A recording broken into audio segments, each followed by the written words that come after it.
तो चलिए आप चलते हैं थाना सूरेगांव जो कि बालोद जिले में आता है और इसके अंतर्गत आज टूमन लाल की जो ज़बरदस्ती पिटाई हुई है, जो कि पेशे से पत्रकार हैं और खेती बाड़ी का काम करते हैं जेसीबी से और ठेकेदारी में काम करते हैं। उनके मामले में आज मौन धारण कर तहसील कार्यालय देवरी में किस तरह से एक मौन धारण कर एक अपील की जा रही है कि सूरेगांव थाना प्रभारी के खिलाफ मामला दर्ज किया जाए। आज दूसरा दिन है और दूसरे दिन बैठकर टूमन लाल के साथ सभी उसके समर्थक और परिवार जिनका हाथ टूटा हुआ है और हाथ टूटने के बाद ये हॉस्पिटल में उनको 10 दिन तक भर्ती किया गया। बड़ी मुश्किल से वो ठीक हुए हैं और ठीक होते ही कलेक्टर और एसपी को शिकायत करने के बाद मौन धारण करते हुए तहसील कार्यालय में किस तरह से अपनी मांगों को पूरा करते हुए यहाँ पर ये लोग धरने पर बैठे हुए हैं। पूरा परिवार इसके साथ बैठा हुआ है। गलत हुआ है और गलत कैसे हुआ है, किस लिए हुआ है, आइए पता लगाते हैं कि किस तरह से अमित कुमार तिवारी ने इन परिवारों के साथ जो बर्ताव किया है वो कैसा है और कानून इस कानून के रखवाले पर क्या कार्रवाई करता है। क्या मामले में आपको सूरेगांव थाना ले गए थे?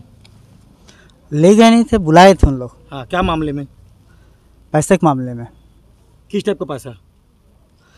वो 2 साल से पहले ना हम लोगों को अवैध वसूली करता था। हमारा ठेकेदारी का काम चलता था और जेसीबी ट्रैक्टर का काम चलता है, इसलिए।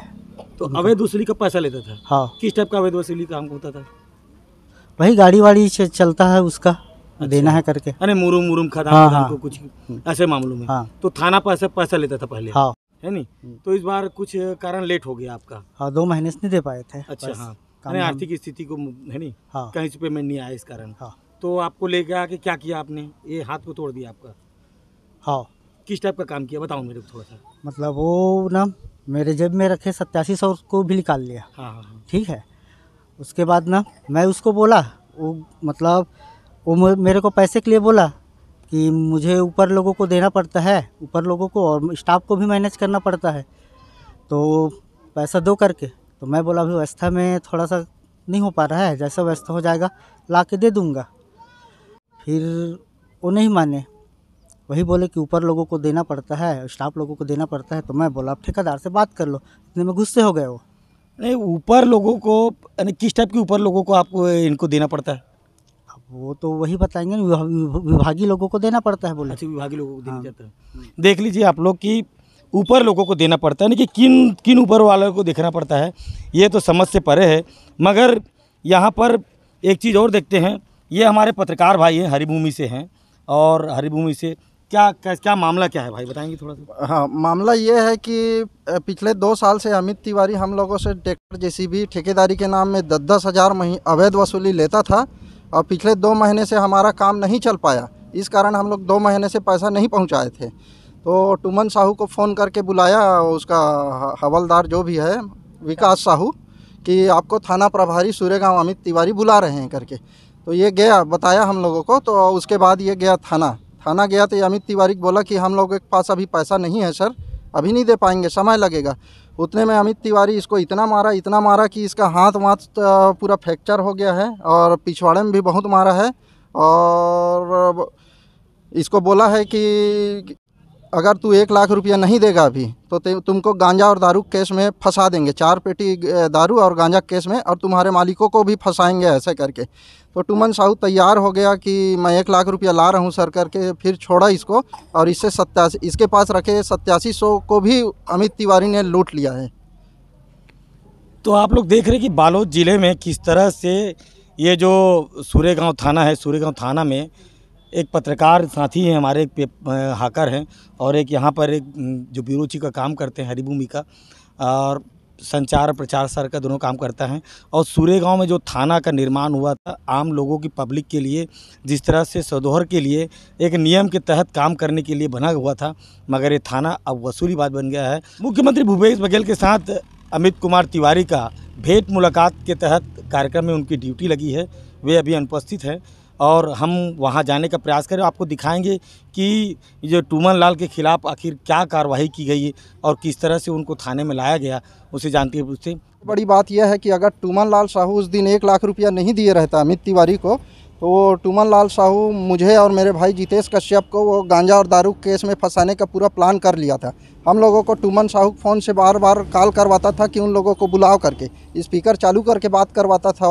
और मेरे भाई जब फ़ोन उठाया, बात किया, तो बोलता है कि अब तो तुम्हारे खिलाफ़ भी केस बनाऊँगा और तुम्हारा नौकरी खा जाऊँगा। अमित तिवारी पिछले 4 साल से यहीं पदस्थ है, 2 बार उसका ट्रांसफ़र हो गया है, लेकिन वो अपना ट्रांसफ़र रुकवा लेता है। अमित तिवारी का यह भी कहना है कि मैं 50,000 महीना विधायक कुंवर सिंह को देता हूं ऐसे करके, इसलिए मेरा कोई कुछ नहीं उखाड़ सकता, ये उसका चैलेंज है। मामले का पता लगाने की टूमन लाल के खिलाफ किस धारा के अंतर्गत एफआईआर दर्ज की गई है, हम सीधे सूर्यगांव पहुंचे, मगर सूर्यगांव में थाना प्रभारी वहां पर अनुपस्थित थे। वे बेमेतरा मुख्यमंत्री के कार्यालय में पहुंचे हुए थे। जैसे ही पता चला कि एसडीओ साहब देवरी में बैठे हुए हैं, हम एसडीओ से मिलने के लिए देवरी पहुंचे, जहां पर धरना प्रदर्शन करते हुए टूमन लाल के साथी समस्त वहां पर अपने आवेदन देने के लिए पहुंचे हुए थे। और एसडीओ कार्यालय में जिस तरह एसडीओ बैठे हुए थे, उन्होंने एसडीओ के सामने अपनी बातों को रखा और सभी प्रकार की जानकारी को किस तरह से दी गई, और देने के बाद टूमन लाल और उनके साथ जो साथी थे उन्होंने बताया। फिर एसडीओपी ने हमें बताया कि आखिर मामला क्या है। विनय कुमार साहू और युगल किशोर कश्यप दोनों की शिकायत हमको मिली हुई है, जिस पे बताया गया कि टूमन साहू के साथ में थाने में मारपीट की गई है। इसके लिए दोनों को नोटिस जारी किया गया था, टूमन साहू विनय साहू, लेकिन अभी तक वो 2 नोटिस उन्होंने नोटिस लेने से इनकार किया हुआ है।